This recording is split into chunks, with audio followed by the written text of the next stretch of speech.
Le livre du ciel, tome 17. 30 octobre 1924, suite.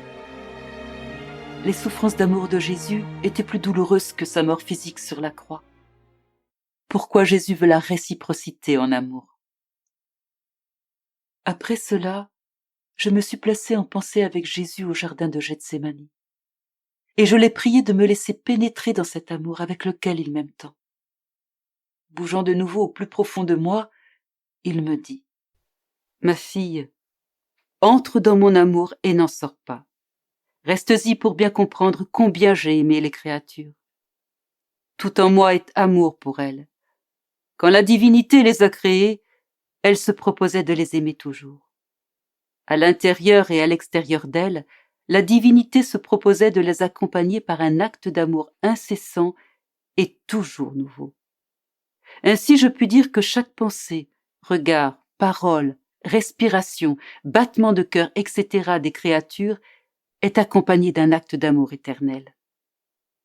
Si la divinité se proposait d'aimer les créatures toujours et en toutes choses, c'est parce qu'elle espérait recevoir en chaque chose un retour d'amour incessant et toujours nouveau. Mais il n'en fut pas ainsi. Non seulement les créatures n'ont pas voulu s'ajuster à ce rythme d'amour souhaité par le Créateur, mais elles ont rejeté cet amour et l'ont offensé. À la suite de ce revers, la divinité ne s'est pas arrêtée, mais elle a continué de prodiguer à la créature son amour incessant et toujours nouveau.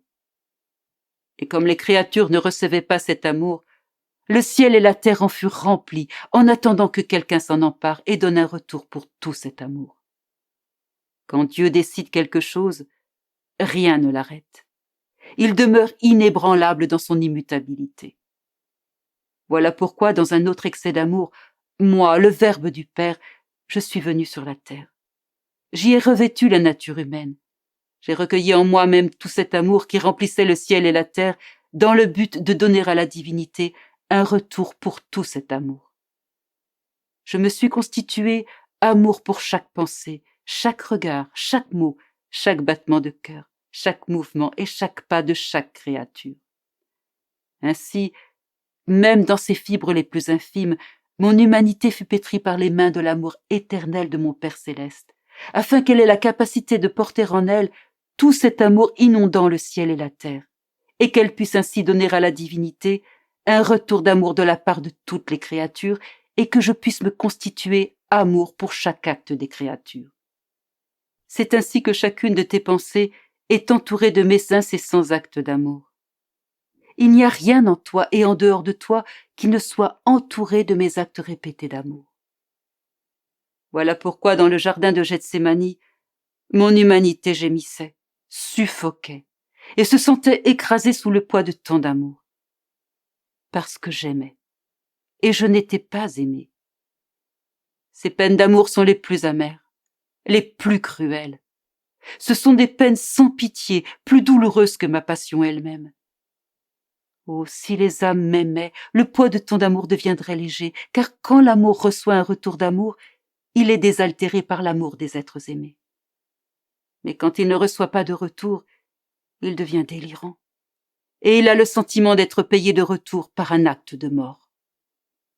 Vois donc toute l'amertume et la douleur que m'a donnée la passion de mon amour. Parce que dans ma passion physique, ils ne m'ont donné qu'une seule mort, alors que dans ma passion d'amour, j'ai eu à souffrir autant de morts que le nombre d'actes d'amour qui sont sortis de moi et pour lesquels il n'y a pas eu de réciprocité. Par conséquent, toi, ma fille, viens me retourner cet amour. Dans ma volonté, tu trouveras comme en un seul acte tout cet amour. Fais le tien, et avec moi, constitue-toi amour pour chaque acte des créatures, afin de me donner la correspondance d'amour pour chacune.